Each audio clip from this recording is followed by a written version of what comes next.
नमस्ते इंडिया। आज हम बात करेंगे एजुकेशन सिस्टम की बात करेंगे। हर दिन देख रहा हूँ कि एम्प्लॉयमेंट सबसे ज़्यादा ज़रूरी है, परंतु मैं नोटिस कर रहा हूँ हर डे बाय डे क्या हो रहा है कि हम लोग का जो अनएम्प्लॉयमेंट का ग्राफ है वो हमेशा बढ़ता हुआ चला जा रहा है, हमेशा बढ़ता हुआ जा रहा है। इन सब के पीछे का रीज़न क्या है इसको समझते हैं। इन सब के पीछे का रीज़न हमारा एजुकेशन सिस्टम तो है ही, सबसे बड़ा इन सब के पीछे का रीज़न आता है हमारे कोचिंग सेंटर भी आता है। हम आपको समझाते हैं कैसे। देखिए, हमारे इंडिया में हर साल करोड़ों छात्र क्या होते हैं, कॉलेज से पास आउट होकर बाहर निकलते हैं। एक उम्मीद लेके निकलते हैं कि हम एक अच्छी सरकारी नौकरी जा पाओ, हम एक अच्छी नौकरी प्राप्त करेंगे। और नौकरी कैसी नौकरी होगी? सरकारी नौकरी की चाहत होती है। हम यहाँ बात कर रहे हैं अपनी मिडिल फैमिली की बात कर रहे हैं कि मिडिल फैमिली के जितने भी सदस्य होते हैं, जितने भी स्टूडेंट होते हैं, उनके दिमाग में सबसे हाई प्रायोरिटी में क्या होती है? सरकारी नौकरी होती है। सरकारी नौकरी का क्रेज जो है आज के तौर पे क्या और बढ़ता हुआ चला जा रहा है, जबकि सरकारी नौकरियाँ क्या हैं, धीरे धीरे खत्म हो रही है। मोदी सरकार धीरे जितनी भी अच्छी कंपनियाँ थी उन सबको प्राइवेटाइजेशन पे ला रहा है। आपको ये बात पता है। हम देखो यहाँ पे मुद्दा मेरी क्या है, देखो मुझे किस चीज़ को मुझे बहुत बुरा लगा। मैं भी एक स्टूडेंट था, मैं भी एक समय तैयारी करता था। मैं अपना उस चीज़ का अनुभव बताना चाहता हूँ। और नौकरी, अच्छी नौकरी का मतलब यहाँ पे उनका क्या होता है, एक मिडिल क्लास का क्या होता है, वो अच्छी नौकरी होती है सरकारी नौकरी। चाहे वो कोई भी सरकारी नौकरी हो, बस वो सरकारी ही होनी चाहिए। यदि किसी मिडिल क्लास में बच्चा कोई सरकारी नौकरी वाला है तो उसकी रिपोर्टेशन एक बहुत अलग लेवल की होती है। तो सच्चाई ऐसा नहीं है। अब का समय क्या हो रहा है, बदल रहा है। आज के समय में सरकारी नौकरी हर किसी कर दी, सरकारी नौकरी के हवा बना दी। सरकारी नौकरी क्या बना दी है? एक हवा उन्हें बना दिया। जानते हो, एक प्यून क्लास यानी प्यून क्लास की नौकरी निकली और उसमें बच्चा सिलेक्ट हो गया हो, तो ये जो सोशल मीडिया में उस स्टूडेंट को ऐसा बढ़ा चढ़ा कर बताते हैं कि उन्हें प्यून की नहीं, एक हाई क्लास नौकरी को मतलब कि क्रैक किया हो। इससे क्या होता है कि जो अच्छे लेवल के, जो अलग स्तर के जो स्टूडेंट होते हैं, उनको ये सब देख के उनके मन में क्या होता है कि यार ये नौकरी भी बड़ी है, इसको भी निकालना कठिन है, जबकि वो कठिन नहीं है। उसे से सोशल मीडिया में से रिप्रेजेंटेशन करते हैं, ऐसा प्रदर्शित करते हैं लोगों के सामने कि लगता है कोई बहुत बड़ा अचीवमेंट कर लिया। जिससे क्या होता है कि जो अच्छे स्टूडेंट होते हैं उनका भी क्या होता है, माइंड को मैनिपुलेट करने लगते हैं। माइंड उनका क्या होता है, धीरे धीरे कमजोर होने लगता है। वो उनको वही चीज़ बड़ी चीज़ लगना है, जबकि वो चीज़ उनके लिए नहीं होती है, वो उससे अच्छे के लिए होता है। फिर भी उनको क्या होता है कि वो चीज़ उनको लगता है कि ये भी बहुत बड़ी चीज़ है। जब दिमाग में वो चीज़ आपको बड़ी चीज़ लग लगती है तो उसको पाने में थोड़ा मुश्किल आने लगती है। आप कोई भी काम करो और दिमाग में ये सोच के करो कि दिमाग ही सबसे इतनी हमारे दिमागी चीज़ है जो कि हमें करने और ना करने पे समझ देती है। यदि हमारा दिमाग कह रहे कि ये चीज़ बहुत मुश्किल है तो वो चीज़ हमें मुश्किल लगने लगती है। जबकि वही मुश्किल चीज़ें जब दिमाग कहने लगती है वो आप कर सकते हो तो कर सकते हो। जब वो छोटी प्यून की नौकरी को इतना बढ़ा चढ़ा कर दिखाते हैं तो वो चीज़ उनको बड़ी लगने लगती है, जिससे वो उससे भी अच्छी नौकरी पा सकते हैं। तो वो इस चीज़ में फंसने लगते हैं। ताकि ये जो कोचिंग सेंटर है ना, ये कोचिंग सेंटर बहुत एक हर स्टूडेंट के कैरियर को बनाते हैं, वो खराब करते हैं। जो स्टूडेंट किसी एग्जाम को पास करने को 1 साल लगा सकता है, 1 साल में वो एग्जाम को क्रैक कर सकता है, अपने मन के ड्यूरेशन तय कर सकता है, वो कोचिंग सेंटर क्या करते हैं, उसी चीज़ को वो 2 से 3 साल ले जाते हैं। जब वो कोचिंग सेंटर में प्रवेश करता है ना, उसके माइंड को इतना डाइवर्ट करते हैं, कहते हैं कि भाई यदि आप कोचिंग नहीं करोगे तो आप नौकरी नहीं निकाल सकते, आप कोई भी कंपटीशन नहीं निकाल सकते। जबकि ऐसा नहीं होता है।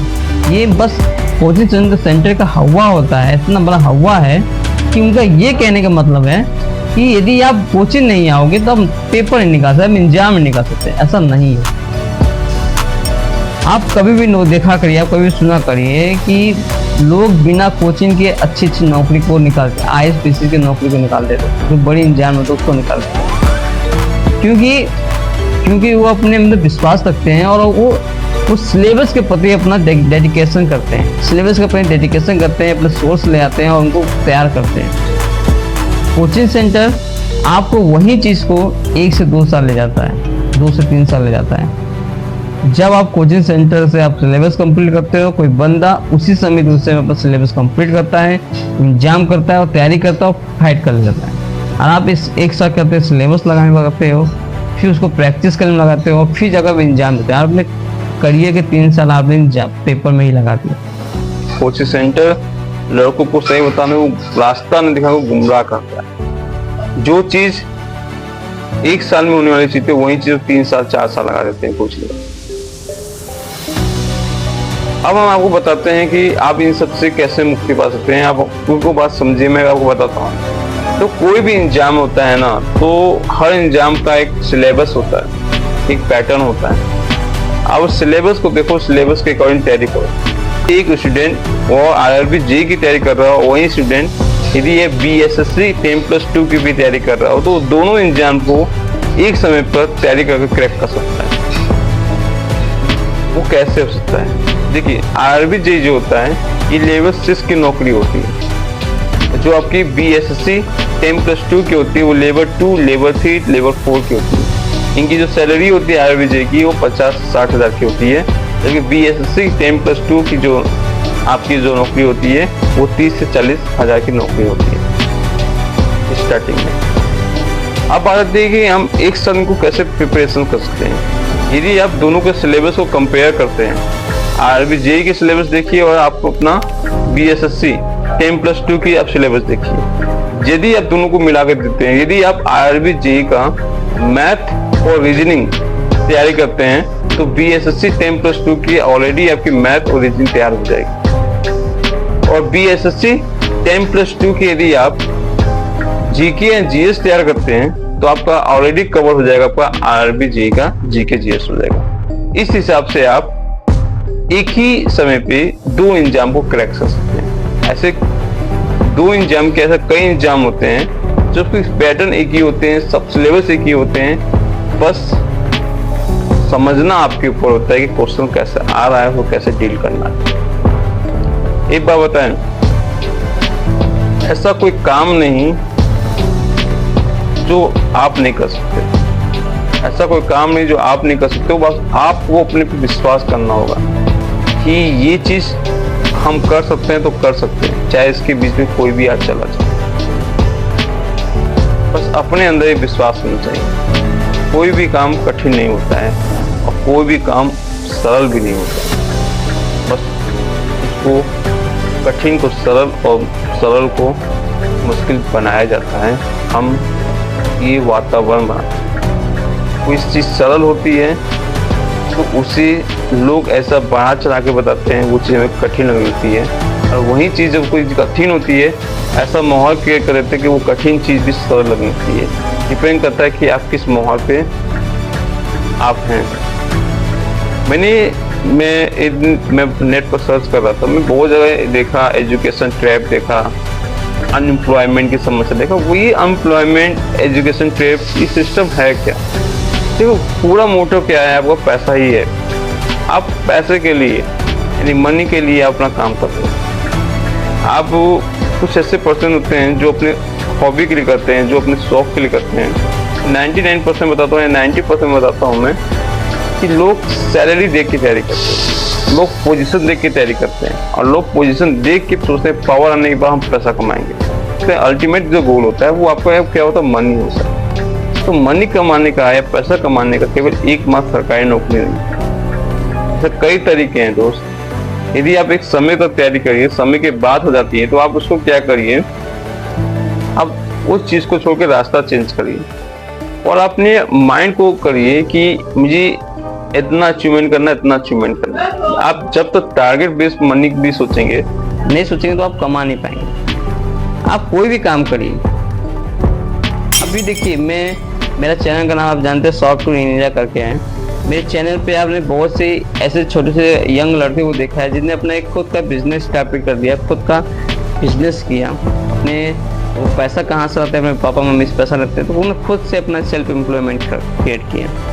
वो खुश है, वो अपने काम से खुश है। वो कहते हैं भैया ये मेरा काम है, मैं अपने मन से करूँगा, तन से करूँगा। वो इतने एनर्जेटिक होते हैं ना, वो अपनी एनर्जी वो सही डायरेक्शन पे समय होते हुए लगा दिए। वो बंदा जरूर है कि वो आगे बहुत ज़्यादा जाएगा, बहुत ज़्यादा आगे जाएगा, क्योंकि उसने अपने समय को समझा और अपने एनर्जी को समझा और सही डायरेक्शन पे उन्हें लगाना स्टार्ट किया। मैं नहीं कहता कि कोई भी काम खराब है, आप तैयारी कर रहे हैं, तैयारी करिए, एक समय तक ही तैयारी करिए। किसी भी पेपर को क्लियर करने के लिए आपका 1 साल से 2 साल ही लगता है। आप चाहे, और एक बात और बता देता हूँ कि ये डिपेंड नहीं करता कि आप कॉलेज के टॉपर हैं, कॉलेज के टॉपर हैं, स्कूल के टॉपर हैं, तो इनकी नौकरी बहुत जल्दी लगे, ऐसा नहीं होता है। एक जो होते हैं ना, कॉलेज का जो टॉपर हो और जो ऐसे तो कमज़ोर छात्र भी हो, जब वो कंपटीशन में आता है ना, वो इक्वल ही हो जाते हैं। अंतर आता है केवल कैपेसिटी क्या आती है, समझने की आती है, परंतु जब एग्जाम देने जाते हैं ना, एक चीज़ याद रखना, जो टॉपर होता है ना और जो कमज़ोर स्टूडेंट होता है, कमज़ोर स्टूडेंट अच्छे से क्रैक करता है, समय देता है, स्किल उसका माइंड होता है, वो सीखने में लगाता है। क्योंकि जो आपने कॉलेज टाइम में पढ़ा होता है उसको आप समझ लीजिए आपको 50% वो कंपटीशन में भाग लेता है, नहीं तो आपको 50% ऐसा होता है जो आपको अलग ही पढ़ा होता है। ऐसा सिस्टम ही बनाया गया है। यदि अपने सिस्टम को, अपने एजुकेशन सिस्टम को समझाना, तो एजुकेशन सिस्टम ही सबसे खराब है। आप कोई कंपटीशन देने जाते हो, अपने आप सिलेबस देखो, आप बीएससी करते हो, बीएससी का चीज़ आपको कंपटीशन में आता है? नहीं आता, उसका सिलेबस ही अलग है। यदि ऐसा सिलेबस हमको शुरू से ही पढ़ाया जाए ना, तो आराम से एग्जाम अपना क्लियर कर सकते हो बिना कोचिंग का, और आप कॉलेज से पास आउट होने के बाद तुरंत आप एग्जाम को क्रैक कर सकते हो। तो ऐसा सिलेबस ही बना दिया गया है कि आप जो बीएससी, जो भी आप ग्रेजुएशन कर रहे हो, उसका सिलेबस आपको फंसना ही फंसना नहीं है। यदि आप जनरल सिविल्स की ड्यूटी करते हैं, सिविल्स की नौकरी करते हैं, तो मैं बात कर रहा हूँ। परंतु आप टेक्निकल फील्ड की जॉब बात करते हो, तो उसमें आपका सिलेबस इंक्लूड होता है, ठीक है। उसमें आप जो पढ़ते हो, आपने 3 साल में जो डिप्लोमा में पढ़ाई किया है, जो बीटेक में पढ़ाई किया है 4 साल, वो आपको कंपटीशन में मिलता है। तो सिविल की हम बात करते हैं, जो सिविल एग्जाम होता है, जैसे कि एसएससी हो गया, बैंक की होगी, ये सब आपने जो पढ़ाई किया होता है, बीएससी में जो किया होता है, उसका सिलेबस बिल्कुल आपको नहीं आता है, उनको अलग से ही तैयारी करना पड़ता है। और इन सब का फायदा उठाते हैं कोचिंग सेंटर। कहते हैं आप मेरे पास आइए, मैं आपको पेपर निकलवा दूंगा। और कोचिंग सेंटर का आप एक चीज देखा है, कभी नोटिस किया है? वो क्या करते हैं कि 1000 स्टूडेंट में से केवल एक बंदा उस कोचिंग का पेपर क्रैक कर ले, जबकि उस कोचिंग की मदद से ज़्यादा उसने खुद की मदद की है, खुद से अपना एजुकेट किया, अपने खुद का सिलेबस अपना कंप्लीट किया है, खूब मेहनत किया है। उसने बस एक बार एग्जाम क्रैक कर लिया तो पूरा श्रेय जाता है कोचिंग सेंटर ने इनका एग्जाम क्रैक करवाया। जबकि रियलिटी क्या होता है, कोचिंग ने उनको 20% हेल्प किया हो, 20 से 10% हेल्प किया हो, बाकी 90-80% लड़के खुद ने मेहनत किया, खुद ने अपना संघर्ष किया, उसमें खुद को अपना सिलेबस तैयार किया, खुद का अपना एक स्ट्रेटजी बनाया, अपना एक बनाया, प्लान बनाया, और वो सक्सेस होता है। वो पूरी इसकी जो क्रेडिट होती है पूरा कोचिंग सेंटर रहता है। और ऐसा दिखाते हैं, आज तो डिजिटल का जमाना, ऐसा दिखाते हैं आपके सोशल मीडिया में कि इनसे अच्छी कोचिंग कोई है नहीं, इनकी कोचिंग पे कोई भी जाएगा तो सिलेक्शन हो जाएगा। कुछ हैं ऐसे टीचर्स हैं जो अपने सिलेबस को बेचने के लिए उनमें से गिने चुने कोई भी मतलब कि यदि कोई भी एग्जाम क्रैक करता है, ठीक है, और पर्टिकुलर सब्जेक्ट के जो टीचर होते हैं वो कहते हैं कि इसने हमारा ही कोर्स परचेज किया है और हमारा कोर्स परचेज करके ही एग्जाम को क्रैक किया है, और आके बाकायदा इंटरव्यू ब्रॉडकास्ट करते हैं, सामने बताते हैं देखिए हमारा पढ़ा हुआ स्टूडेंट। अरे आपका पढ़ा हुआ स्टूडेंट नहीं भाई, वो उसको मटेरियल की जरूरत थी, वो अपने मटेरियल जुटाया, फिर उसके बाद में खुद अपना दिमाग लगा कोशिश किया। क्या आपका होता चाहे किसी और का भी लिया होता ना, तो भी वो क्रैक कर लेता, किंतु क्रैक करना तो सीधी बात है। ये केवल अपना ये जो कोचिंग सेंटर, जो आपके जो टीचर्स हैं ना, जो स्पेशलिस्ट जो टीचर बनते हैं, केवल अपना मार्केटिंग करते हैं, अपना पैसा कमाने के लिए आपका पैसा लेते हैं। आप खुद पे विश्वास करिए। बुक्स बहुत इंपॉर्टेंट होती है, बुक्स को पढ़िए। बुक्स को पढ़ने के बाद जो कॉन्सेप्ट समझ नहीं आते हैं, अब तो आप डिजिटल का ज़माना है, सब्जेक्ट उठाइए, फ्री कॉस्ट आप उस चीज़ को करिए, तैयारी करिए, और एक माइंडसेट के साथ करिए कि मुझे 1 साल में जॉब लेना है। तो उसके लिए आप 1 साल के अंदर आपको जो 24 घंटे हैं वो अपना 24 घंटे यूटिलाइज करोगे। जब आपका माइंडसेट ही ऐसा होगा कि यार मुझे 1 साल तो तैयारी करना है, सिलेबस कंप्लीट करना है, फिर उसके बाद हमको अगले साल हमको पेपर है, वो अगला साल नहीं, वो तीसरा साल भी हो जाएगा।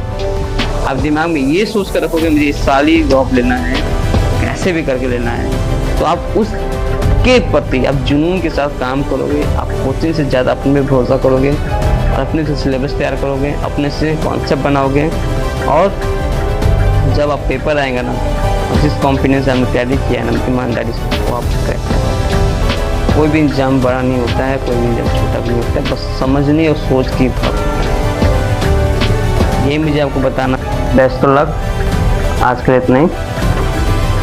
यदि ये वीडियो आपको पसंद आया हो, मैंने आपको जो भी बात बताया है, कुछ भी बात भी आपको मुझे लगी हो कि मैं सही बताया हूँ, या कुछ बात लगा कि नहीं ये ऐसा नहीं ऐसा होता है, आप कमेंट में ज़रूर करिएगा और इस वीडियो को शेयर करिएगा और लाइक करिएगा।